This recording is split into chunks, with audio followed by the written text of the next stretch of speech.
What's up? It's your boy Kevin to turn on this motherfucking YouTube shit. This is serious. Wow, what the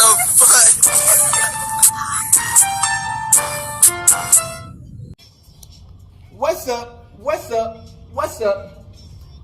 It's your boy Kevin to on YouTube shit.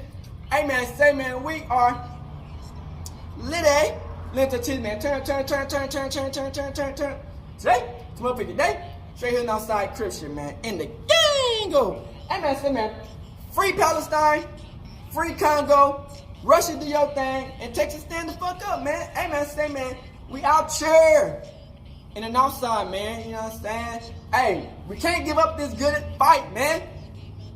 They tried a lot of these people, you know what I'm saying, and we not finna go down without a fight. You know what I'm saying? It's bigger than money now. This bigger than materialistic shit. It's about the motherfuckers trying to play us for who the fuck we are, nigga. We know who the fuck we are, nigga. You dig what I'm saying? And Yahweh, we on Yahweh's side and Yahweh fighting for us. Hey, we unstoppable type shit. You know what I'm saying? But we can't let motherfuckers try to trick us out of our position and our spots, man. That's why we gotta go hard every day and keep the pressure and keep the foot on their neck. Humbly type shit, for real. So I hope y'all enjoy this video, man. Make sure y'all like and subscribe. And yeah, Kevin Two-Turn out here for the one time. Come to the Black Hebrew Israelite, man. As a Jew, man, as a real one. Niggas gonna speak the truth, nigga. And when a lot of niggas not finna speak the truth or don't even know the truth, cause they just sleep. You know what I'm saying? We out here. Yahweh's chosen one, man. Hey, real shit. Y'all, hey, laugh all you want. Talk all the shit you want. Hey, but the truth is the truth, and we gonna keep it like that. Hey man, so I hope y'all enjoy this video, man, and make sure y'all fuck with your boy. Alright. Today, it's motherfucking day. Straight hooding outside, big crib shit, man. Hey man, so man, in the game. Go. Okay, man, we finna talk about this shit, man. J to the motherfucking Z. Jay-Z, man. Man. He's one of the motherfuckers, man, where you wanna see win. Cause he black. I ain't gonna cap cause he black.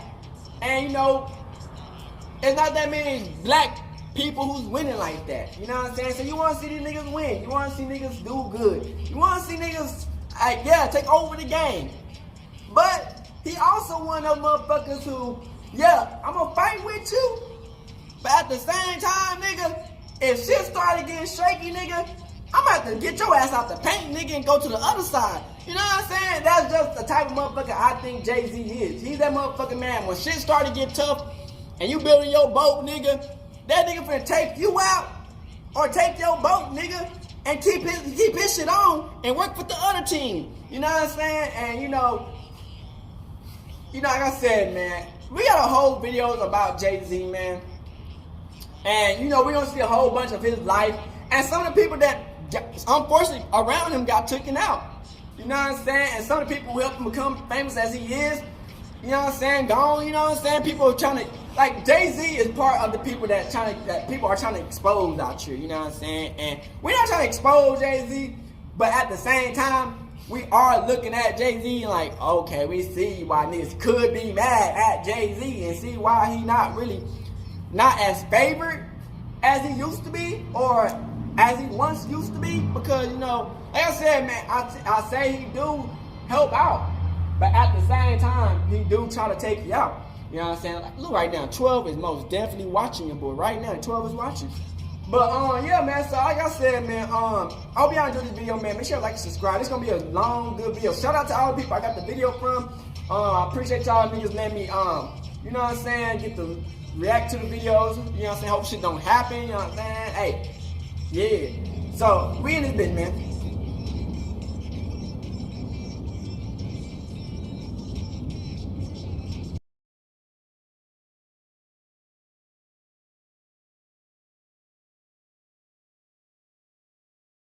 Hey, man, say, man, shout out to Trend Spot YouTube channel, man. Shout them out, man. We finna look at a couple of Jay-Z videos. You know what I'm saying? Hope y'all enjoy. And let's get into a reaction video, gang. So you image yourself. A lot's been going on. Your big homie want to look like a gay painter. What are we talking about here? We're talking about that painter everybody talking about, like a gay painter. Oh my God, I think I know where we're going with it. The world of hip-hop, Jay-Z and 50 Cent are two iconic figures who have left an indelible mark on the industry. Both artists have indeed achieved immense success and have had their fair share Man, of a lot of rumors controversy. been going behind recent revelations Jay-Z. by 50 Cent have shed light on a darker side of Jay-Z's rise to fame. In this video, we will dive deep into their complex relationship. But that's why I explore said shocking Jay-Z claims being made by quiet 50 right Cent now. regarding Jay-Z's alleged brutal sacrifices. From their early battles in the Bronx to their ongoing rivalry, we will uncover the truth behind the allegations and examine the implications they have for the entertainment industry as a whole. Allegations.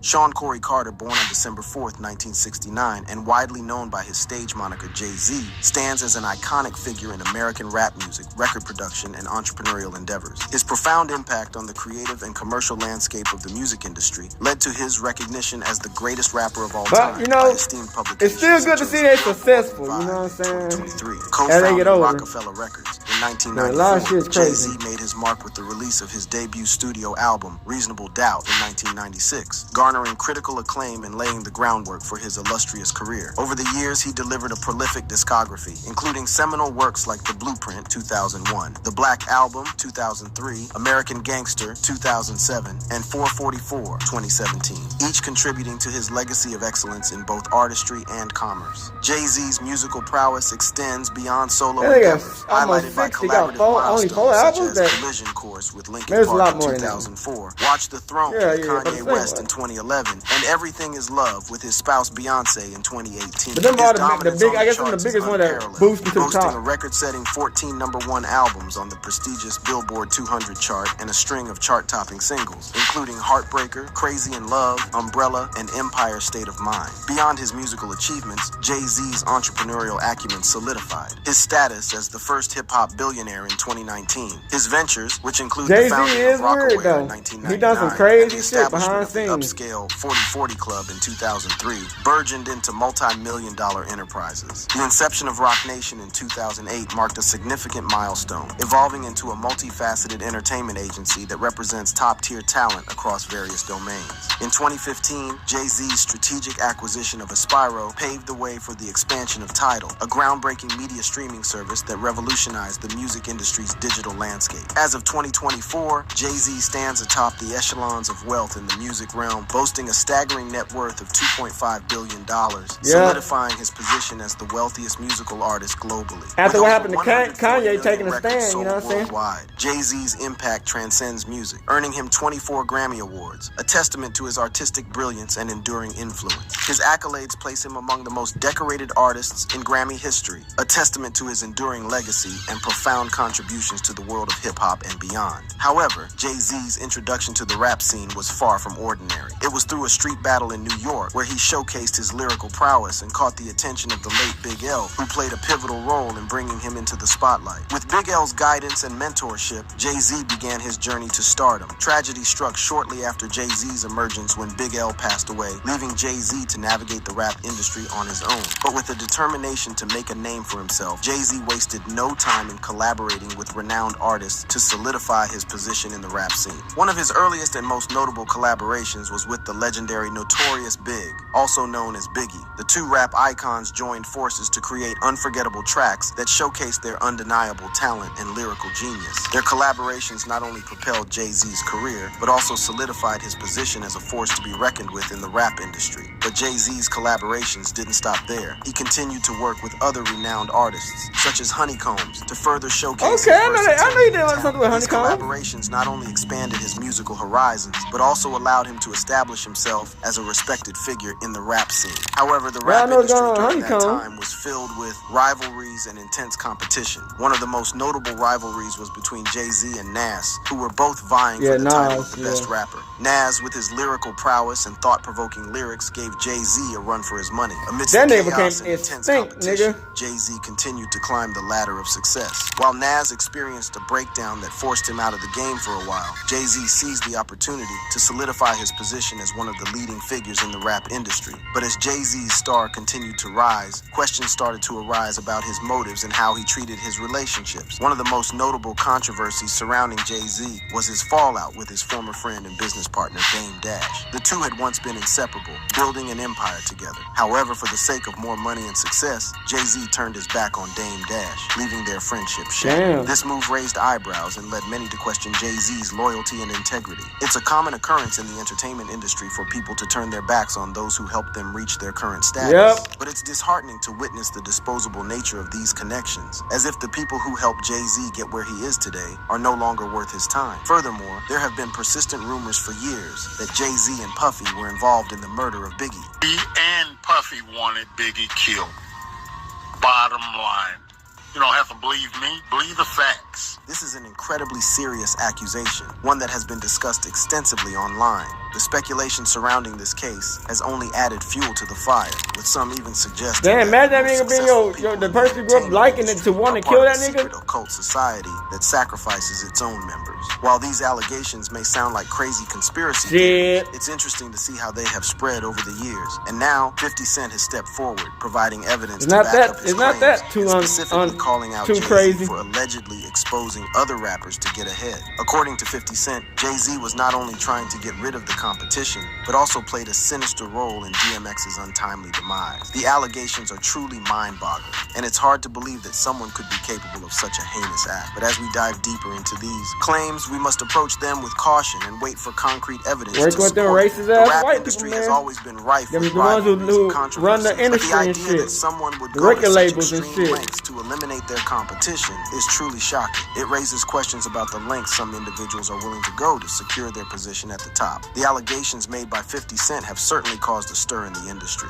The recent interview with Dave Chappelle, where he discussed a conspiracy to discredit and harm Kanye West, has only added fuel to the fire. It seems that successful individuals in Hollywood may be conspiring against one of their own, using their influence to shape the industry in their favor. Meanwhile, Jay-Z has not publicly addressed the specific allegations. He's not gonna do it. While 50 Cent has made various claims and accusations, like they said, he cheated on Beyonce with a white girl. They never talked about it. Not directly engaging in public feuds or addressing rumors and allegations made against him by other artists or individuals. Instead, Jay-Z typically focuses on his music, business ventures, and philanthropic efforts, allowing his work to speak for itself. As we continue to unravel the shocking revelations surrounding Jay-Z's rise to fame, we must approach these allegations with caution. It's easy to get caught up in the sensationalism of such claims, but we must not jump to conclusions without all the facts. The rap industry is a complex world, and the price of success may come at a high cost. The dark side of success. The feud between Jay-Z and DMX dates back to the early 1990s when they had a storied duel in the Bronx. This duel propelled both of their careers to new heights, but unfortunately it also ignited a bitter rivalry between them. The fallout from their feud was intense, with both artists vying for supremacy in the rap game. However, according to 50 Cent, there is more to their rivalry than meets the eye. In a shocking revelation, 50 Cent claims that Jay-Z went to extreme lengths to get rid of his archenemy, DMX. These allegations are truly mind-boggling, and it's hard to believe that someone could be capable of such a heinous act. To understand the gravity of these allegations, let's break it down and examine the details. The feud between Jay-Z and DMX was fueled by their competitive nature and desire to be recognized as the best rapper of their time. Both artists had a loyal fan base and were known for their unique styles and lyrical prowess. But according to 50 Cent, Jay-Z's motives went beyond mere competition. He alleges that Jay-Z played a sinister role in DMX's untimely demise. The details surrounding this shocking claim are still murky, but the implications are deeply troubling. DMX, a beloved figure in the rap industry, faced his fair share of personal struggles throughout his life. His battles with addiction and legal issues were well documented, but his talent and raw authenticity made him a fan favorite. His music resonated with millions, and his impact on the rap scene cannot be overstated. If the allegations made by 50 Cent are true, it would be a shocking revelation that could permanently damage Jay-Z's reputation. The idea that someone would go to such extreme lengths to eliminate their competition is truly disturbing. It raises questions about the lengths some individuals are willing to go to secure their position at the top. But what could have motivated such a drastic action? Financial gain may hold the key to understanding the circumstances surrounding DMX's passing. Online reports have claimed that Jay-Z and Beyonce purchased the rights to DMX's music shortly after his death. This fueled speculation that they stood to gain from his murder. If true, this could result in significant financial gain for them, raising troubling questions about their true intentions. It's a troubling thought that Jay-Z may have been solely interested in making a profit off of DMX's legacy rather than supporting his family and honoring his memory. The rap industry has always been rife with rivalries and controversies, but the idea that someone would go to such extreme lengths to eliminate their competition is truly shocking. It raises questions about the length some individuals are willing to go to secure their position at the top. The allegations made by 50 Cent have certainly caused a stir in the industry. The recent interview with Dave Chappelle, where he discussed a conspiracy to discredit and harm Kanye West, has only added fuel to the fire. Damn. The industry is a monster.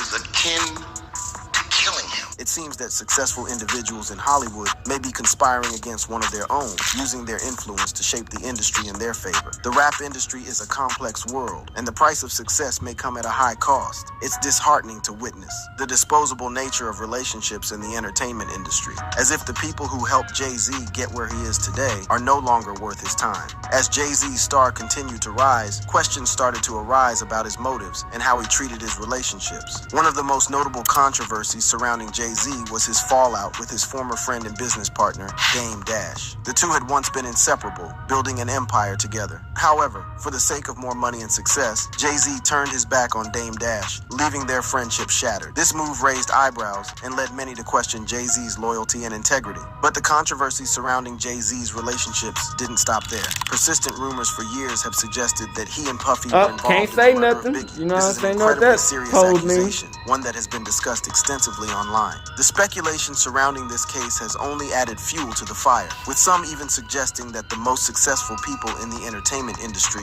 are part of a secret occult society that sacrifices its own members. The rumors and theories surrounding the murder of Biggie have persisted for years, and Jay-Z's name has been consistently mentioned in connection with the crime. It's an incredibly serious accusation, one that has tarnished his reputation and raised questions about his involvement. While these rumors may sound like crazy conspiracy theories, it's interesting to see how they have spread over the years. The speculation surrounding the murder of Biggie has only added to the intrigue and mystery surrounding Jay-Z's relationships. It's disheartening to witness the disposable nature of these connections in the entertainment industry, as if the people who helped Jay-Z get where he is today are no longer worth his time. Meanwhile, It be like that, man. Some people use you up, and they feel like they you no more use to them, they throw you away easily without even thinking. Wright against Jay-Z.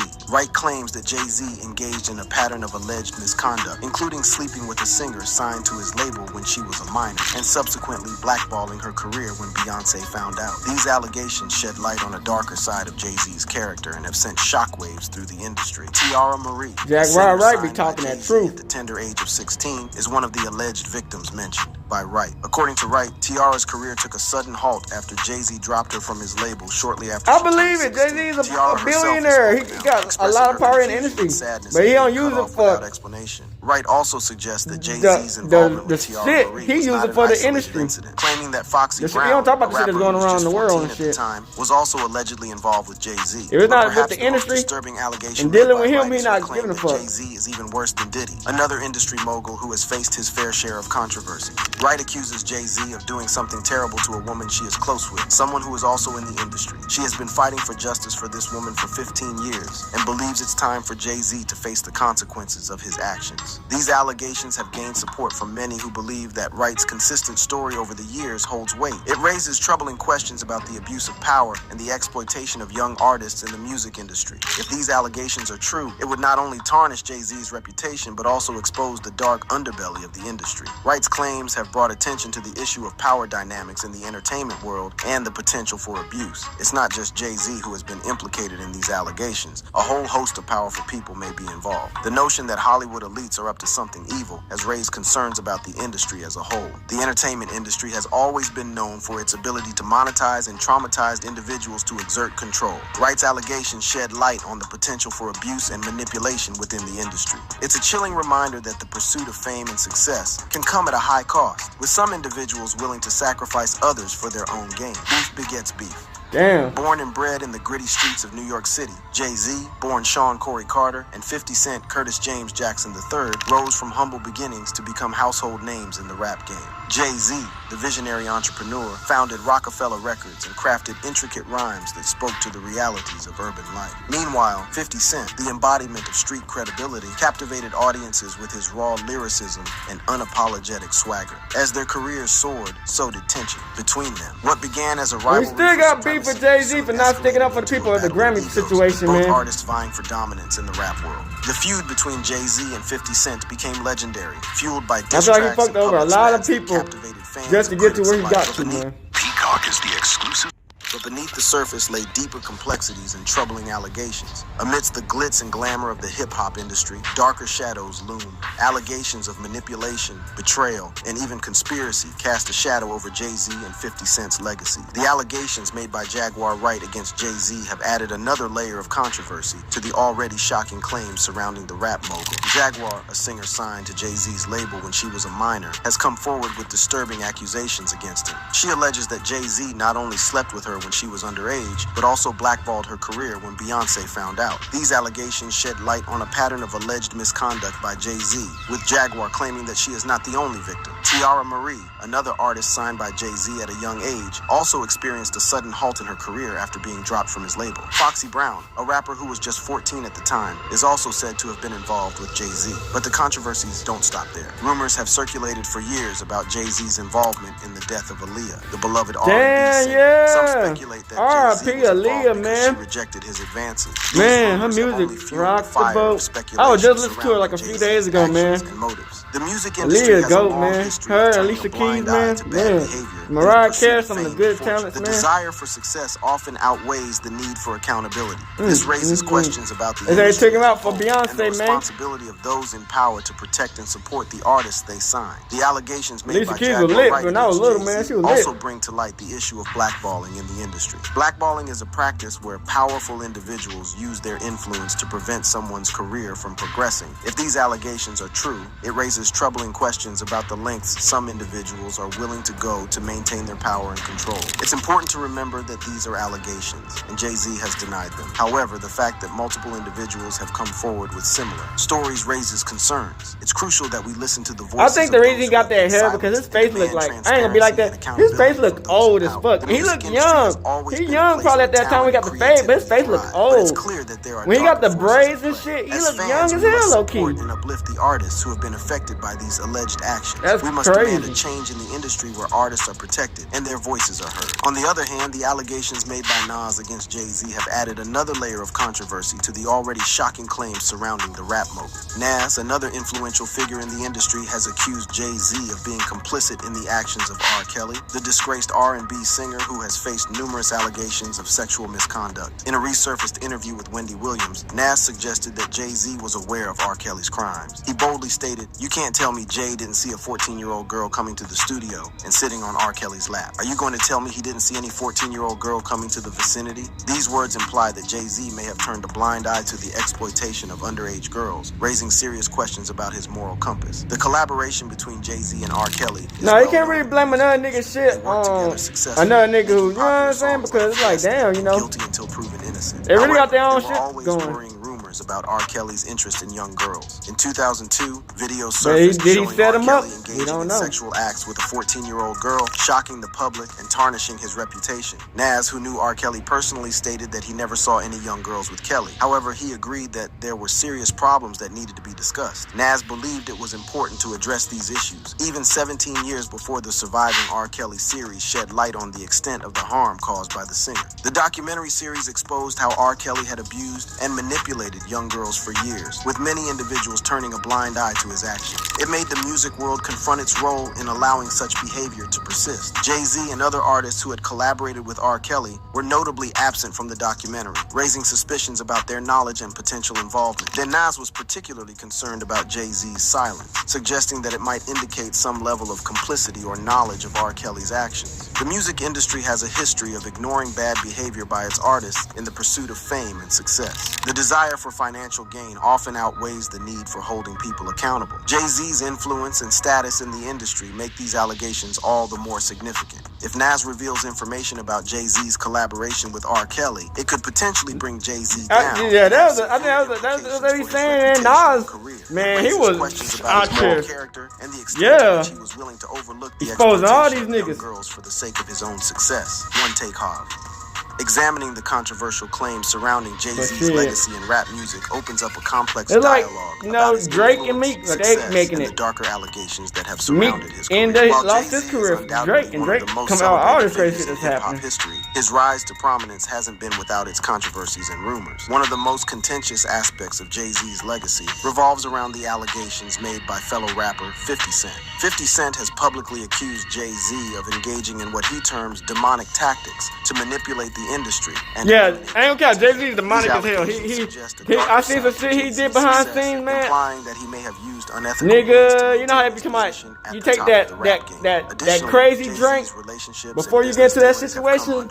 I think they did that shit. You know what I'm saying? Like, Dame Dash raised questions I don't about know, bro. loyalty and integrity within the industry. Furthermore, Industry not what rumors it surrounding is, man, Jay-Z's sometimes, involvement man. in the deaths of Biggie Smalls and Tupac Shakur, as well as his alleged manipulation of other artists, have added fuel to the controversy surrounding his legacy. Despite these allegations, Jay-Z's impact on rap music and popular culture cannot be understated. He has amassed an impressive discography. Yeah, that's what I'm saying. His legacy, like, acclaimed albums like almost, you know what I'm saying, solidified. and But has his been recognized shit with behind it, numerous man, awards fuck. and accolades, including 24 Man, it's Grammy like that with Awards. His everybody. contributions to the genre have helped shape the landscape of hip-hop crazy, and inspired man. countless artists. Wrapping up the discussion on Jay-Z's legacy inevitably leads to unresolved questions and controversies. The allegations made against him continue to linger in the public consciousness, casting a shadow over his otherwise illustrious career.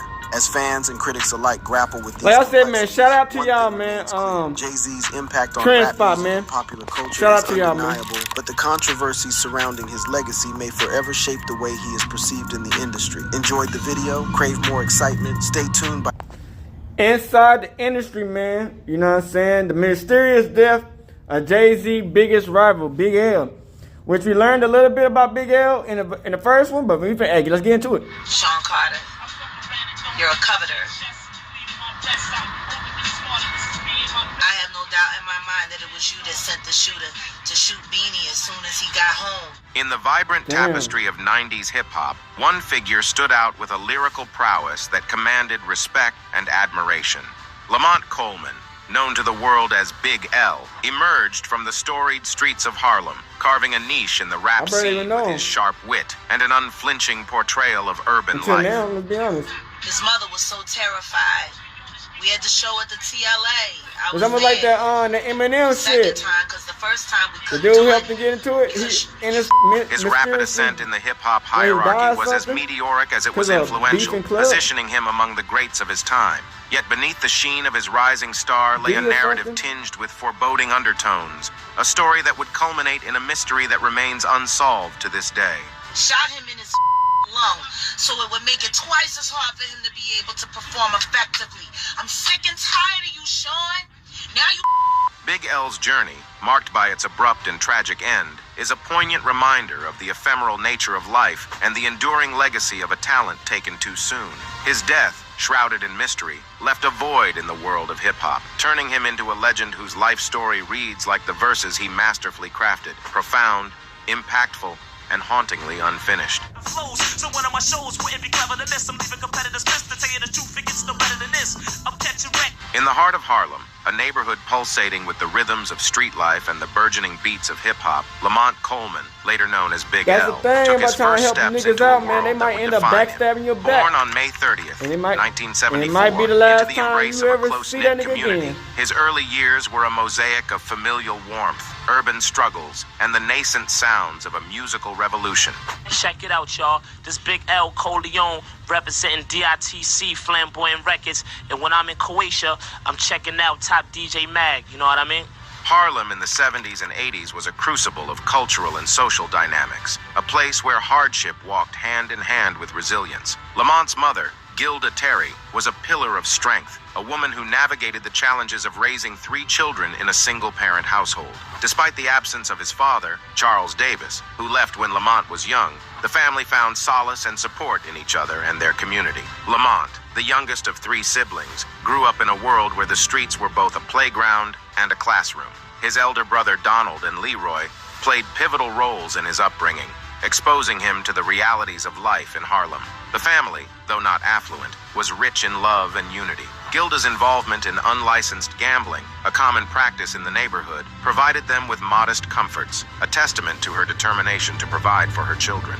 The seeds of Lamont's passion for music were sown early. At the age of 12, an experience that would forever change his trajectory unfolded. Damn, Donald, having acquired tickets to a Run DMC concert, took Lamont along. The electrifying atmosphere, the pulsating beats, and the commanding presence of the artists left an indelible mark on the young boy. From that moment, the world of hip-hop became his calling.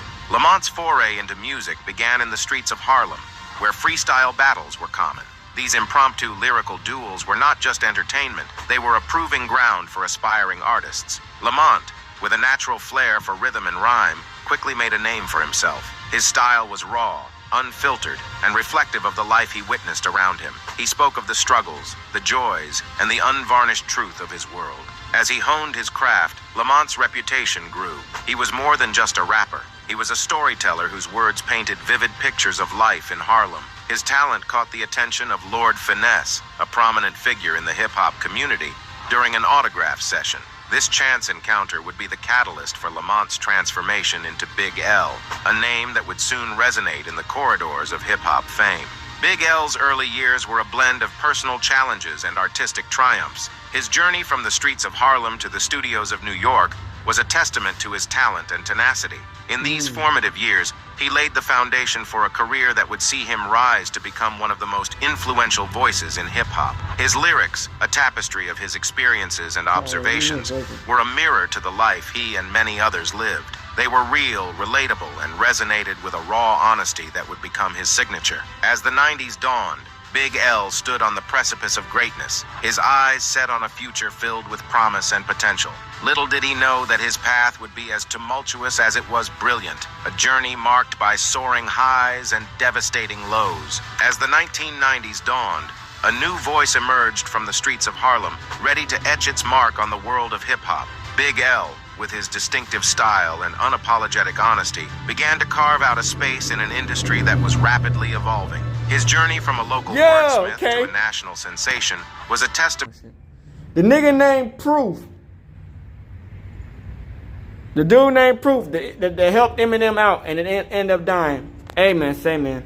And the unique perspective he brought to the genre. Big L's entry into the professional world of hip-hop was marked by his association with the Diggin' in the Crates crew, DITC, a collective of rappers, DJs, and producers from the Bronx. This affiliation not only honed his skills, but also placed him in the midst of some of the era's most influential artists. His ability to blend complex narratives with a smooth, rhythmic flow quickly made him a standout member of the group. In 1995, Big L's debut album, Lifestyles OV to Poor and Dangerous, hit the shelves. The album was a raw, unfiltered portrayal of life in Harlem, delivered through Big L's masterful lyricism. Tracks like Put It On and MVP became instant classics, showcasing his ability to weave intricate stories with a compelling cadence. The album, though not a commercial blockbuster, was a critical success and cemented Big L's reputation as a formidable lyricist. Big L's style was a blend of street-smart narratives and clever wordplay.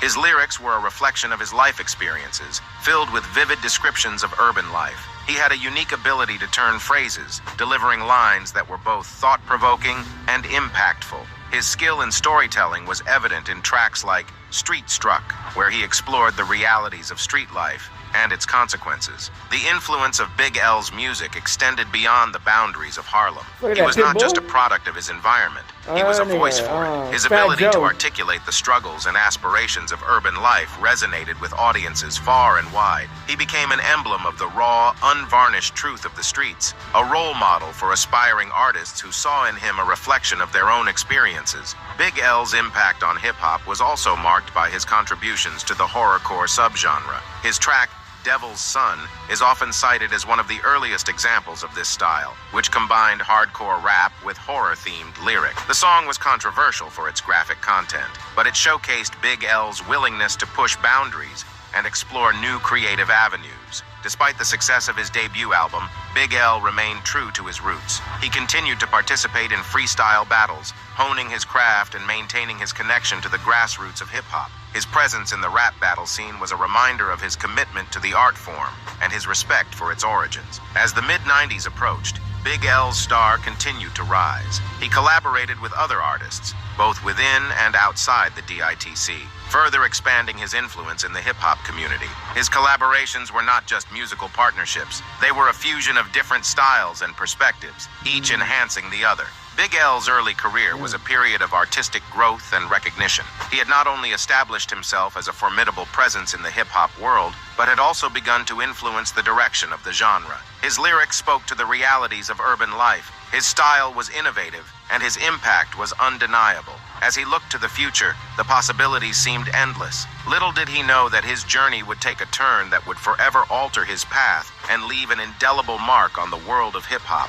In the dynamic landscape of 90s hip-hop, Big L's presence was not just felt through his music, but also through his interactions with other giants of the genre. His relationships with fellow artists, marked by mutual respect and artistic camaraderie, played a pivotal role in shaping his career and legacy. One of the most legendary moments in Big L's career was his rap battle with Jayz, a face-off that has since become a part of hip-hop folklore. This encounter wasn't just a competition of skills, it was a meeting of minds, a clash of lyrical titans that would go down in history. The battle took place on the streets of Harlem, Big L's home turf, a fitting backdrop for a showdown of this magnitude. The encounter with Jayz was a testament to Big L's prowess as a freestyle artist. Witnesses to the battle recall a fierce exchange of verses, with each rapper pushing the other to their limits. While there was no declared winner, the battle was a display of mutual respect and admiration. Jayz, already making waves in the hip-hop scene, met his match in Big L, whose sharp wit and rapid-fire delivery were on full display.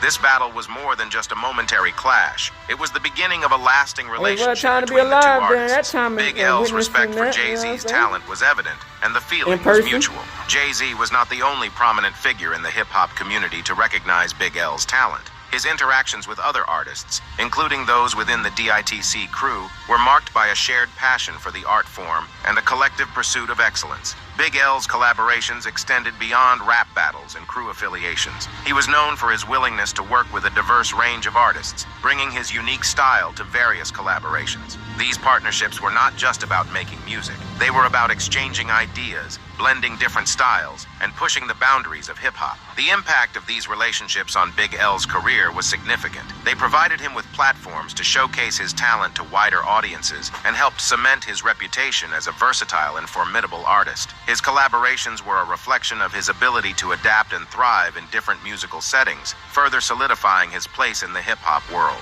Big L's rapport with other artists was also evident in his role as a mentor and influencer. He was known for his willingness to support and guide emerging artists, sharing his knowledge and experience with the next generation of rappers. His influence extended beyond his immediate circle, inspiring countless artists who saw in him a model of artistic integrity and excellence. As Big L's career progressed, his reputation as a skilled lyricist and a respected figure in the hip-hop community continued to grow. His rap battle with Jayz, along with his other collaborations, showcased his talent and solidified his status as a key player in the genre. These encounters, marked by respect and mutual admiration, were a reflection of Big L's commitment to his craft and his influence on the world of hip-hop. The release of Big L's debut album, Lifestyles OV to Poor and Dangerous, in 1995, was a pivotal moment in his career. The album was a raw and unfiltered portrayal of life in Harlem, delivered through Big L's masterful lyricism. It featured tracks like Put It On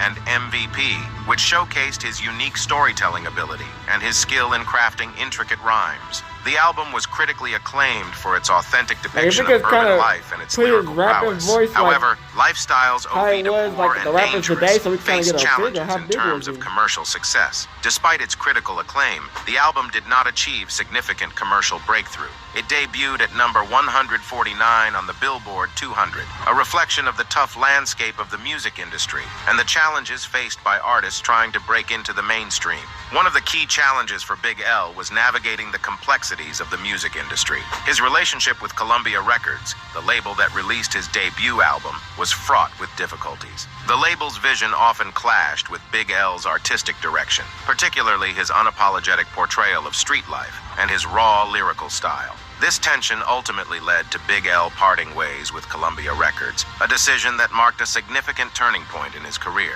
Despite these challenges, Big L's debut album had a lasting impact on the hip-hop genre. It was hailed as a classic by many fans and critics, celebrated for its authentic representation of the hip-hop ethos and its influence on the genre. The album's raw depiction of life in Harlem resonated with audiences, and its lyrical complexity set a high bar for aspiring rappers. Big L's impact on hip-hop was further solidified by his contributions to the horrorcore subgenre. His track Devil's Son from the album is often cited as one of the earliest examples of horrorcore, a style that combined hardcore rap with horror-themed lyrics. This contribution showcased Big L's willingness to experiment with different styles and push the boundaries of hip-hop. Big L's journey in the music industry was a reflection of his resilience and his dedication to his art. He navigated the challenges with determination, staying true to his vision and his roots. His debut album, though not a commercial success, was a testament to his talent and his impact on the genre.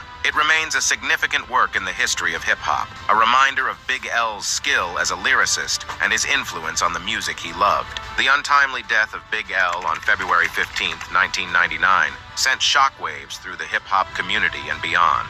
His murder, on the streets of Harlem that had nurtured his talent, was a tragic end to a life brimming with potential. The circumstances surrounding his death were shrouded in mystery and speculation, leaving more questions than answers. Big L was fatally shot 9 times in a drive-by shooting near his childhood home on 139th Street and Lenox Avenue, the very place that had been the cradle of his artistic beginnings. The brutality and suddenness of the attack left his family, friends, and fans reeling. The hip-hop world mourned the loss of not just an artist, but a visionary whose impact on the genre was profound. In the aftermath of his death, numerous theories emerged, attempting to piece together the events that led to this tragic moment. One prevailing theory suggested that the murder was a case of mistaken identity or a retaliatory act aimed at his older brother Lee. Lee was known to have had his own troubles with the law and was speculated to have made enemies who could not reach him directly. Another theory proposed that Big L's death was linked to his own involvement in the streets. Despite his success in the music industry, it was rumored that he had connections with local gangs and was involved in activities beyond his music career. This theory suggested that his murder was a consequence of these alleged associations, a tragic end to a life caught between the worlds of music and the harsh realities of street life. The investigation into Big L's murder was fraught with challenges. The reluctance of witnesses to come forward and the lack of concrete evidence made it difficult for authorities to make any significant headway. Gerard Woodley, a childhood friend of Big L and a suspect in the case, was arrested but later released due to insufficient evidence. The case grew cold, leaving a cloud of uncertainty over the exact motives and perpetrators of the crime. The unsolved nature of Big L's murder added a layer of intrigue to his legacy. He became a symbol of the dangers that often accompany life in the inner city, and his death served as a stark reminder of the fragility of life. The mystery surrounding his murder has been the subject of much speculation and discussion, both within the hip-hop community and in the media. Amidst the theories and speculations, the legacy of Big L's life and career in hip-hop remains a focal point. His legendary rap battle with Jayz in Harlem is a significant part of his story, highlighting his prowess as a lyricist and his status in the hip-hop community. As detailed in beats-rhymes-lists.com, this epic battle took place before Big L brought Jayz to the Stretch Armstrong and Bobbito show in 1995 for their iconic freestyle session. The battle, which occurred on Big L's home turf in Harlem, was a testament to both rappers' skills and has become a legendary event in hip-hop history. Lord Finesse, who discovered Big L and added him to his Diggin' in the Crates crew, recalled the battle, noting its significance and the mutual respect between the two artists. This encounter was more than a competition. It was a meeting of two of the most talented rappers of their time, each leaving an indelible mark on the other and on the hip-hop community at large. The tragic end of Big L's life remains a poignant chapter in the history of hip-hop. His death, shrouded in mystery and marked by unfulfilled potential, is a reminder of the impact one individual can have on a genre and the indelible mark they can leave on the world. His battle with Jayz, along with his music and influence, continues to resonate, cementing his legacy as a pivotal figure in the evolution of hip-hop. The aftermath of Big L's untimely death reverberated far beyond the streets of Harlem, leaving a profound impact on the hip-hop community and music lovers worldwide. His passing was not just the loss of a talented artist, It was the extinguishing of a bright light in the world of music, a voice that had the power to influence and inspire. In the wake of his death, the hip-hop community came together to mourn and celebrate the life of Big L. Tributes poured in from fans, fellow artists, and industry insiders, all echoing a similar sentiment of loss and admiration. The shock of his sudden death was compounded by the unsolved nature of his murder, adding a layer of mystery and intrigue to his already compelling narrative. Big L's legacy in the world of hip-hop is multifaceted. As an artist, he was revered for his lyrical prowess, his ability to weave complex narratives, and his unflinching portrayal of urban life. His debut album, Lifestyles Ode to Poor and Dangerous, though not a commercial success, became a cult classic, celebrated for its raw energy and lyrical depth. His style influenced a generation of rappers, setting a high bar for lyrical when you die, skill that's when and they really storytelling realize in how music. good you really Beyond are. his music, Big L's impact was felt in the community he represented. While you're He was alive, a they don't product really of care, Harlem, you know what I'm saying? and They his forget music was about a you. reflection of the life Die, he and many others instantly lived. remember you, His know? untimely death brought attention that's to how the it goes, challenges and dangers of inner city life, highlighting the need for change and the importance of providing opportunities for young, talented individuals in these communities. The legacy of Big L also extends to the broader narrative of hip-hop and its evolution. He was part of a wave of artists who brought a new level of lyrical sophistication to the genre, pushing the boundaries of what rap could be. His influence can be seen in the works of subsequent artists who cite him as an inspiration, a testament to his enduring impact on the genre. Big L's death also sparked conversations about the nature of fame, the challenges faced by artists in the music industry, and the often precarious balance between artistic integrity and commercial success. His story is a reminder of the potential pitfalls of the music industry and the importance of supporting artists in their creative endeavors. 2 decades after his death, Big L's music continues to resonate with fans old and new. His albums are revisited by those who grew up with his music and discovered by new generations of hip-hop enthusiasts. His influence is evident in the works of contemporary artists, and his contributions to the genre are regularly acknowledged in discussions about the greatest rappers of all time. The legacy of Big L is a complex tapestry of talent, tragedy, and enduring influence. His life and career, though tragically cut short, left an indelible mark on the world of hip-hop and music at large. He remains a beloved figure in the genre, a symbol of lyrical excellence, and a voice that continues to inspire and captivate audiences around the world. The murder of Big L captivate audiences around the world. The murder of Big L on the streets of Harlem in 1999 remains one of hip-hop's most enduring mysteries. The investigation into his death unfolded amidst a backdrop of grief, unanswered questions, and a community grappling with the loss of one of its brightest stars. This unsolved case not only robbed the hip-hop world of a seminal figure, but also left a profound void in the hearts of his family, friends, and fans. In the immediate That's how they gonna be aftermath when of the shooting, they the realize New York City what Police happened to Department Juice launched an WRLD and Pop investigation, Smoke but it was met Mo with significant 3. challenges. The reluctance of witnesses to come forward, a common issue in cases involving Young street Dolph, list violence, goes on, man. severely hampered the progress of the investigation. The code of silence that often pervades communities affected by such violence made it difficult for authorities to gather concrete evidence or reliable testimonies. Gerard Woodley, one of Big L's childhood friends, emerged as a primary suspect in the case. That's the police crazy. speculated that the murder And you might have been a never know. retaliation Maybe for the people something close Big to you. L's brother Lee had done, or Woodley believed he had done. However, due to a lack of conclusive evidence, Woodley was released, and the case eventually went cold.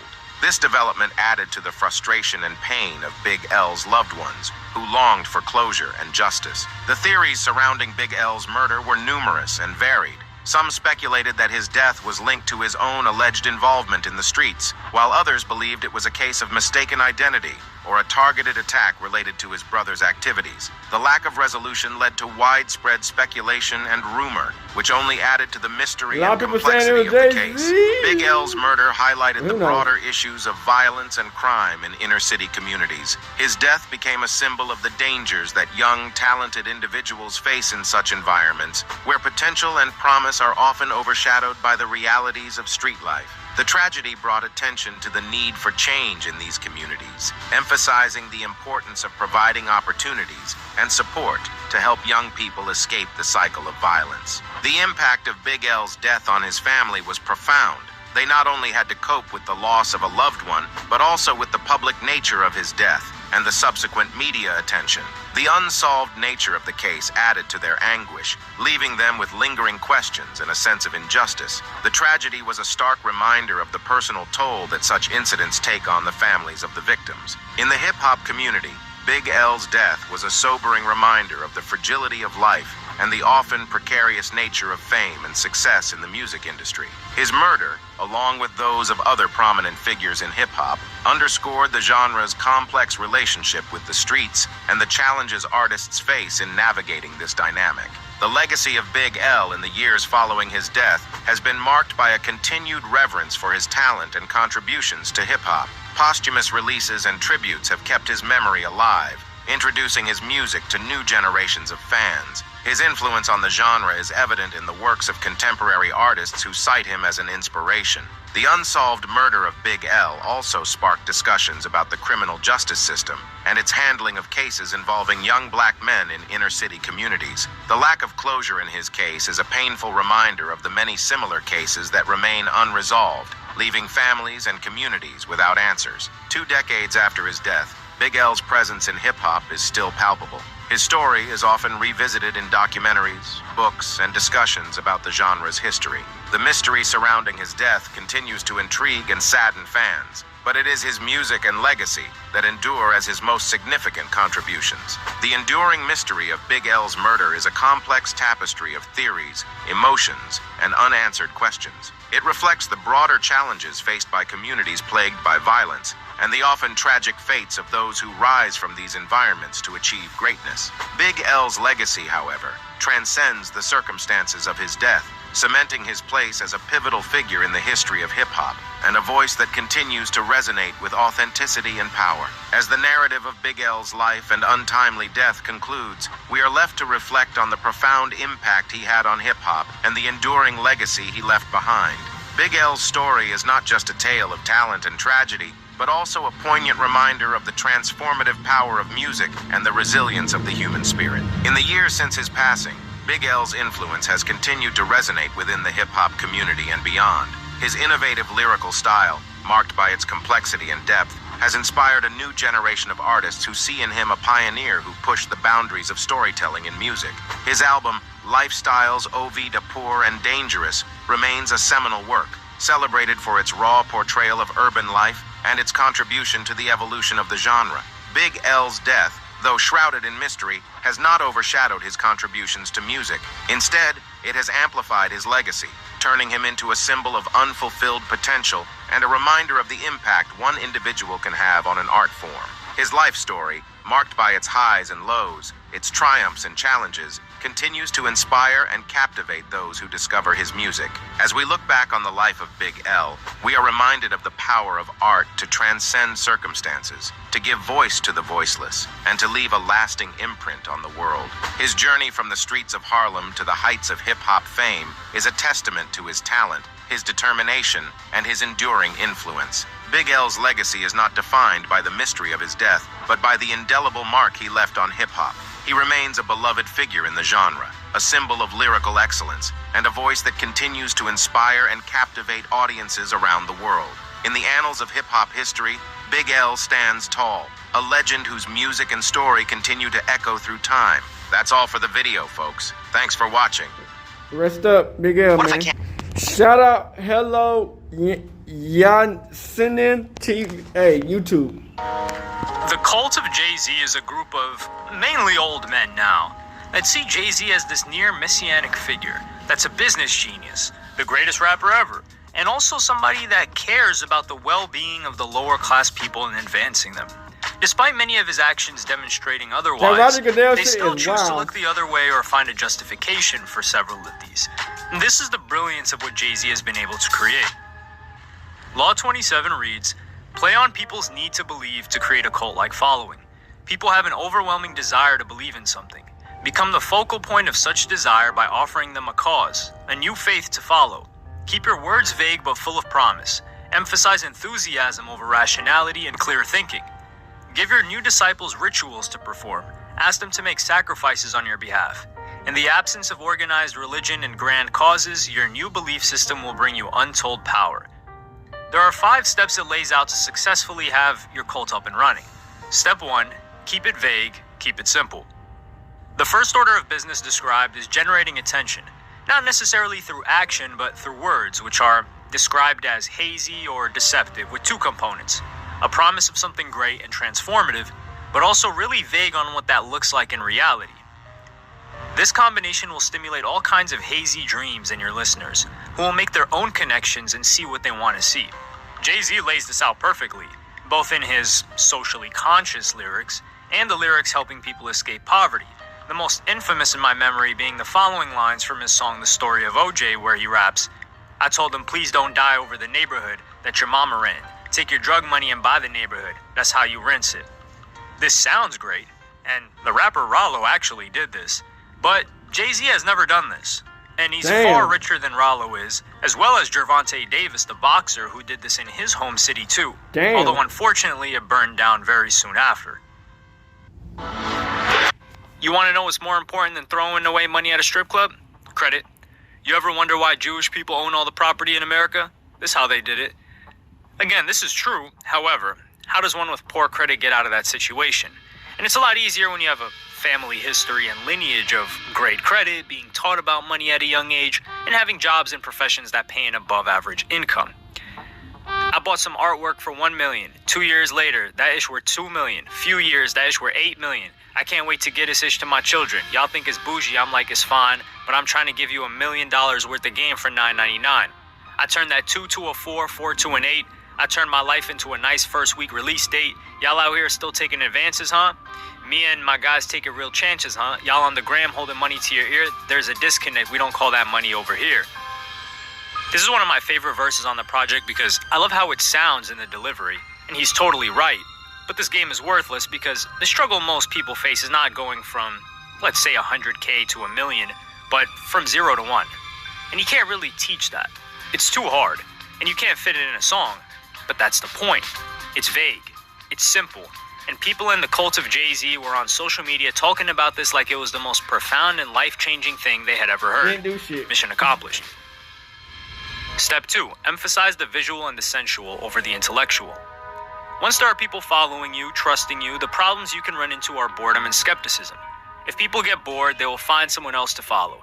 And if they start thinking a bit too rationally, well, they're going to come to the conclusion that this isn't what they had initially believed it to be. How does one offset that? Through theater.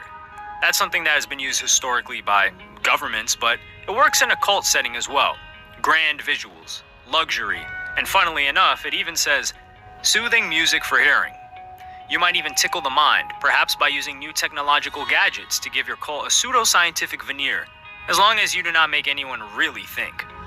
There are examples of this all over, but let's start with the last one, technology, which also mixes a bit of step 1. In September of 2022, Jay-Z teamed up with Jack Dorsey, former CEO of Twitter, to bring crypto to Jay-Z's childhood home, Brooklyn's Marcy Project houses. They came together to fund a 12-week Bitcoin Academy at the houses that was meant to teach cryptocurrency, but people weren't receiving it too well. There was mixed response. Keep in mind the dates, which are very important here. The last Bitcoin peak was about $64,000, $65,000 for one Bitcoin in November of 2021, with the wild crypto and even NFT hype that was happening that year. By September of 2022, it had dropped to about $19,000. A lot of people were losing faith in it, but it would have been a great time for them to actually buy it because as I'm writing this, it's since gone up to $51,000, which is something that one of the alums of the program who originally thought it was a scam would eventually say, I come to find out, you've just got to know how to work it. When you put money into it, you just let it sit there and you let it grow. I didn't know that was working something. And another saying, the class wasn't telling them, yo, take your life savings and convert it into Bitcoin. Take something, put it there, and just let it sit.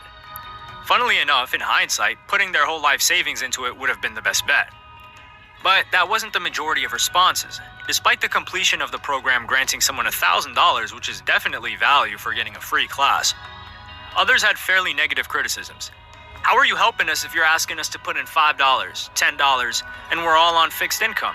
Inquires Lydia Bryan, 57, who says after the course she still felt like her money would be safer in, quote, real stock. For you to take your money that you worked for or your government-assisted funds and invest it in something like Bitcoin, that's really risky. That's a no-win. Another source who requested their name to be omitted also tells him, I can't be gambling with money that I get from my retirement. Jay-Z was right, and they were wrong. But this was all visual and sensual because other than the simple mechanics of getting a wallet and putting money in it, there isn't really much else to learn.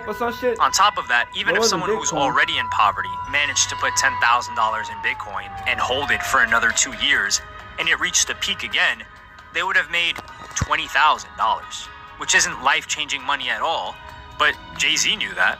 Crypto was a very hot tech, though. And how great does it look for the press that billionaire Jay-Z is educating people from his old neighborhood in it? Taking a step back into things that are visually grand, what better than Jay-Z's luxury homes, such as the $190 million mansion he and his wife bought in Malibu, California? His company, Roc Nation, has been producing the Super Bowl halftime show since 2020, soothing music for hearing, as Jay-Z's entire music career. In particular, 444, where he isn't trying to deliver any smash hits, and it's a real smooth listen. Step 3. Borrow the forms of organized religion to structure the group. This one's slightly off the course of what Jay-Z has done.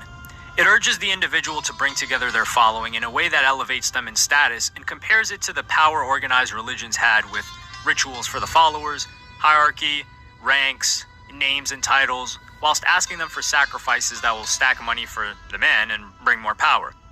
An important quote, though, is, "You are not a dictator. After all, you are a priest, a guru, a sage, a shaman, or any other word that hides your real power in the midst of religion." And this is best illustrated by Jay-Z's response to Nardwar's question. This isn't a knock or a dig at Jay-Z, but it just goes to show how he views himself and how he thinks, very artistically. And this is also translated into how a lot of his cult-like fans view him, which is something like a shaman or a guru that is hidden most of the time. Jay-Z haven't helped Doesn't nobody speak out. much. How can they But when he even think chooses like to that? come out, it's a Kim grand moment. been helping niggas out, An man. album, a new deal, He rapping something little bit, he all this spectacular that goddamn doesn't really bread happen and often ain't from him. speaking on no issue. And that's in part because Jay-Z is almost Nigga ain't certainly talking an about introvert, shit. but Nigga, how you it helping adds to the niggas out? shroud of mystery around a cultish figure. He ain't talking about shit. When it comes to asking people for sacrifices, Kanye West was at one point Jay-Z's, not right-hand man, but the next in the pecking order. And he chose to really limit the reach and sales and profit of his album, The Life of Pablo, when he said, "My album will never, never, never be on Apple, and it will never be for sale. You can only get it on Tidal," which spurred a ton of piracy for the album in the subsequent weeks, until it was eventually put on all streaming services. And in the spirit of being fair, Kanye was a minority shareholder in Tidal, but he was making a very huge sacrifice in revenue at that time by not allowing it to be on all streaming services. Jay-Z had removed all his music from streaming services other than Tidal, but he owned all his masters and he was the majority shareholder in Tidal too. The closest thing to an event that elevates the status of everyone there in this step would be Jay-Z's now either on pause or discontinued Roc Nation brunch, where every single celebrity in hip-hop you can imagine is there, and some from other genres too.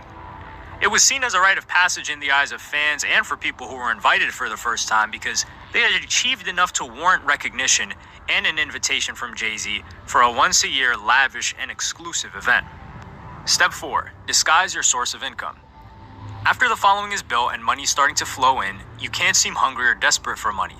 So this is the time to be ambiguous with how your money is made, which is a bit more difficult for someone like Jay-Z, but someone who does this step incredibly well is Rick Ross. Regardless, it says to surround yourself with luxury and make it seem like your wealth came from your money-making methods as opposed to your followers' pockets. The idea is they think they can copy your moves, but it hides how the money is really generated.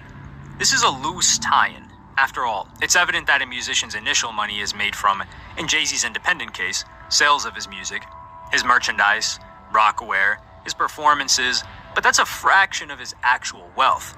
The majority of it came from the liquor brands, which we'll refer to again very soon, Armand de Brignac and Douce, his investments, be it art, real estate, and others. Let's just take a look at the breakdown on the Forbes article where they first declared him a billionaire in 2019. Armand de Brignac, or Ace of Spades, $310 million. Cash and investments, $220 million, largely from his $2 million investment in Uber in 2013. Douce, $100 million. Tidal, $100 million. Roc Nation, $75 million. Music catalog, $75 million. Art collection, $70. Real estate, $50 million. Just taking a look at this, the liquor was nearly half of his net worth, with the music being nearly the smallest. And it likely is in the current year, 5 years later.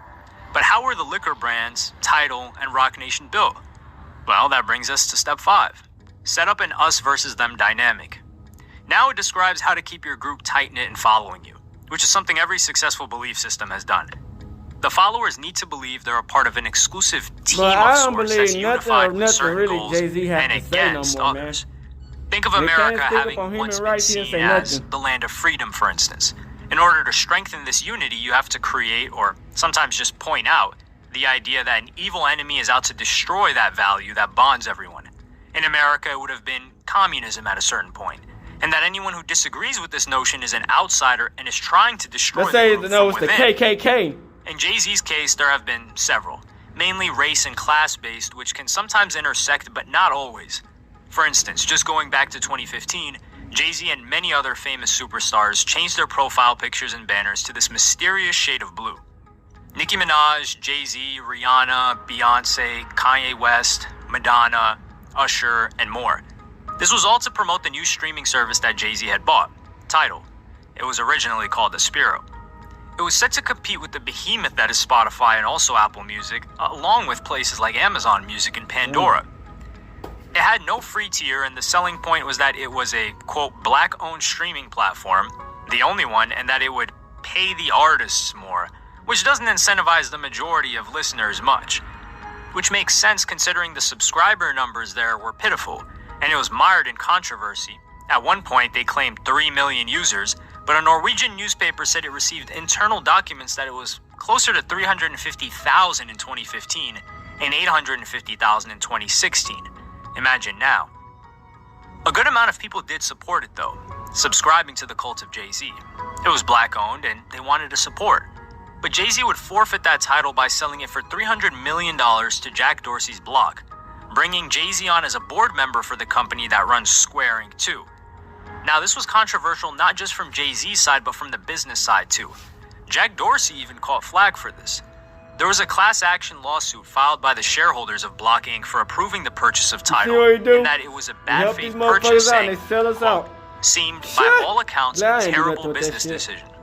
In the lawsuit, it says the following: Blacc facilitates payment processing and helps individuals transfer money electronically.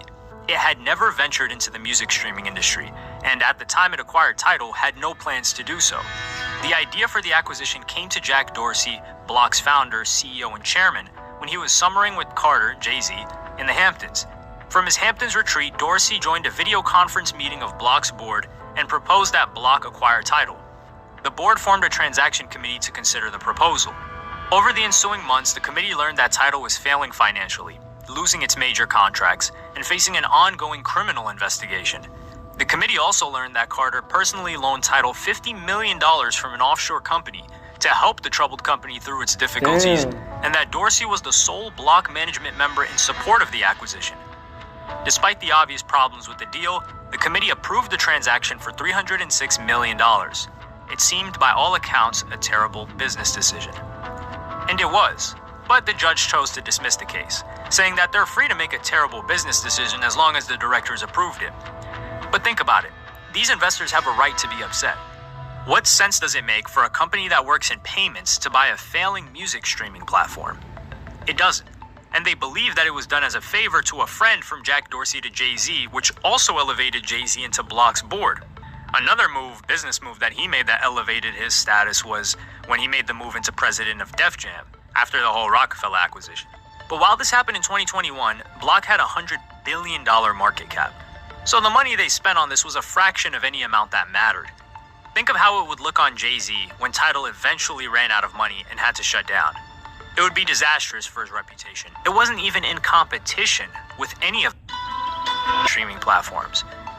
But if he can get Jack Dorsey to buy it for $300 million, he looks like a business genius. A flip of what, 5x from what he bought, and getting on the board of a massive corporation? I would never invest Meanwhile, into the actual product and company Tidal is still failing, but nobody cares about that or looks into it. There's also the racial component for us versus them. In the prior case, it wasn't too heavy, but in this one, it's a bit stronger. Let's circle back to 2006, for instance. It has come to my attention that the managing director of Cristal, Frederick Rousseau, views the hip-hop culture as unwelcome attention. I view his comments as racist and will no longer support any of his products through any of my various brands, including the 4040 Club, a club that Jay-Z owned in New York. nor in my personal life. This is what Jay-Z had to say about the CEO of the wildly popular liquor brand Cristal at the time, which Jay-Z was heavily promoting. Unfortunately, though, this wasn't exactly what was said by the CEO. The Economist article wrote the subheading of that segment himself as unwelcome attention. Frederick never said those words. Reading it verbatim, Frederick Rousseau, who took over from his father as managing director of the winery in January, says that Roederer has observed its association with rap with curiosity and serenity, but he does not seem entirely serene. Asked if an association between Cristal and the bling lifestyle could actually hurt the brand, he replies, "That's a good question, but what can we do? We can't forbid people from buying it. I'm sure Dom Perignon or Krug would be delighted to have their business." Take the opportunity to read this article for yourself. The writer positions Cristal as having been something for Russian czars, and then contrasts it to now being loved by bling rappers. He's coming in with a certain narrative and lean, and wants to use the CEO to further the narrative. Which he doesn't, but he speaks in a way that would upset some people. It can be interpreted that way, but if we are to be completely unbiased, let's evaluate. This guy Frederick was born and raised rich in France. His father was running the company before him. It's 2006. Hip-hop is definitely not the genre dominating in France completely, although some people have crossed over. I don't doubt it had its popularity, but also think of the demographic. An old guy in France? Also, the racial component is something that, while it exists in other countries, doesn't exist in the same way that it does in America. And we could interpret the last sentence as his competitors would have loved for the promotion, but he was fortunate enough to get it. Maybe that's cutting him too much slack. Or you could say that he doesn't care for it. But in the spirit of fairness, he could have just said he didn't know or was thankful and kept it pushing, which Jay-Z expanded on in his Decoded book. When asked about an influential segment of his market, his response was, essentially, well, we can't stop them from drinking it. That was it for me. I released a statement saying that I would never drink Cristal or promote it in any way or serve it at my clubs ever again. Why not just say thank you and keep it moving? You would think the person who runs the company would be most interested in selling his product, not in criticizing or accepting criticisms of the people buying it. The whole situation is probably most interesting for what it says about competition and the way power can shift without people being aware of it. Good point made by Jay-Z. But later, Jay-Z would join the liquor game himself, twice. In 2012, he launched Douce as a partnership with Bacardi, which despite a couple of hiccups between them, is still an ongoing business deal. And in 2014, he bought a 50% share in Armand de Brignac, or Ace of Spades, which has bore a lot of fruit. This previous stance he took won him a lot of good faith and respect, and while I won't say his intention was to use it to launch a liquor brand because he didn't do that until 2012, the NFL is a different story. In 2016, Colin Kaepernick was already staying seated during the national anthem, but decided to kneel before a game this time. This stirred a lot of controversy, and many believe he was never signed again or given a chance because of this. Nobody knew exactly the reason why he did it. A lot of things were going on at that time, creating racial tension in America, and people attribute his kneeling as a protest of systemic oppression, safe assumption considering the massively viral police shootings of Black Americans that happened around that time. Jay-Z chose to show his support. In a performance on SNL in 2017, he wore a custom Colin Kaepernick jersey. In his song Ape-ish with Beyonce, he raps, "I said no to the Super Bowl. You need me, I don't need you. Every night we in the end zone, tell the NFL we in stadiums too." But soon after, in 2020, it was announced that Jay-Z and his company, Roc Nation, were discussing a partnership with the NFL, and was quoted as saying, "I think we've moved past kneeling. I think it's time for action." The partnership was sealed. Roger Goodell, commissioner of the NFL, agreed to contribute $100 million plus to social issues, whatever that means. And Jay-Z would get to run the Super Bowl halftime show, which he has been doing with his company Roc Nation since 2020, as well as any other NFL-related music events. An NFL player, Eric Reed, who was among the first to join Kaepernick in kneeling, said, "When has Jay-Z ever taken a knee? To come out and tell us we're past kneeling?" That's what I'm saying. Ain't the never jersey, kneel. the lyrics, the us versus them, black versus white You ain't never this shit organization, for us. were all leverage always that sold Jay-Z us was out. bringing to the negotiating table. He had them on their knees. Pause, and no pun intended either. He'll fight for a But little he bit was and willing sell to us give out. them a way out. If they just partnered with him. It's been 4 years, and who has it benefited since then? Jay-Z, the NFL, and those surrounding him. Just like every other major move he's made. The reversal is rather interesting. We haven't really had one the past episode or two.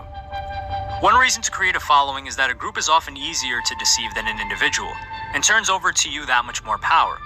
This comes, however, with a danger. If at any moment the group sees through you, you will find yourself facing not one deceived soul, but an angry crowd that will tear you to pieces as avidly as it once followed you. The charlatans constantly faced this danger, and were always ready to move out of town as it inevitably became clear that their elixirs did not work and their ideas were sham. Too slow, and they paid with their lives. In playing with the crowd, you are playing with fire and must constantly keep an eye out for any sparks of doubt. Any enemies who will turn the crowd against you. When you play with the emotions of a crowd, you have to know how to adapt, attuning yourself instantaneously to all of the moods and desires that a group will produce. Use spies, be on top of everything, and keep your bags packed. For this reason, you may often prefer to deal with people one by one. Isolating them from their normal milieu can have the same effect as putting them in a group. It makes them more prone to suggestion and intimidation. Choose the right sucker, and if he eventually sees through you, he may prove easier to escape than a crowd. This has yet to happen to Jay-Z. There have been moments where he appeared like he was on shaky footing with the public perception. Oh no, one of the biggest strengths that Jay-Z has is the lack of an urge to talk too much.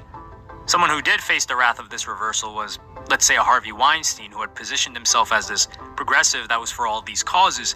Meanwhile, behind the scenes, he was the spitting image of what he demonized.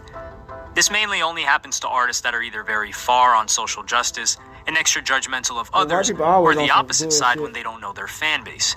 For instance, Daniel Caesar made comments defending his friend Yes Jules at the time she was getting hate from black women, and he believed the hate to be unjustified. After all, he knew her personally. But that was his fan base. So he either had to rail on his friend with them, or just stay out the way while they were firing at her and not say anything. That harmed him, but he was able to recover later on and still have a successful career. Make sure to subscribe for more. I'm trying to hit 1 million. Hey man, shout out to him, man. The good episodes, man. I'll be back. So yeah, man, 12 is going right through, bro. 12 is passing right through. They always looking at you for, man. That's what I be thinking. I'm like, man, if 12 will look at me like this, or just in general, I imagine what my ops are doing. You know what I'm saying? Them niggas can't stop. You know what I'm saying? If 12 will look at me this hard, nigga, man, shit crazy. But yeah, man, so yeah, Jay-Z, man, he done fucked over a lot of people to get to the position he is, man.